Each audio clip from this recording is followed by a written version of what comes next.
On December 13, 2000, Vice President Al Gore conceded the 2000 U.S. presidential election to his Republican opponent, George W. Bush. This came after a contentious and drawn-out battle over the results in Florida, which ultimately decided the outcome of the election.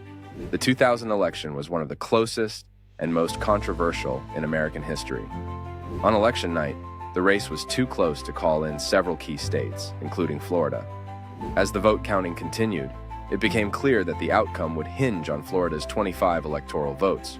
A recount was ordered in Florida, and the process was further complicated by disputes over hanging chads on punch card ballots.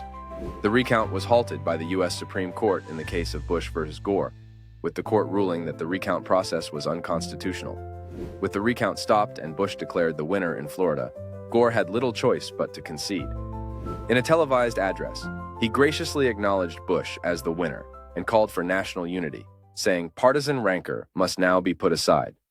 The 2000 election highlighted the importance of every vote and the fragility of the electoral process. It also underscored the need for clear and consistent standards in vote counting and the potential for the Supreme Court to play a decisive role in the outcome of an election. The legacy of the 2000 election remains a subject of debate. Some argue that it exposed flaws in the system that need to be addressed, while others contend that the process, though messy, ultimately worked as intended.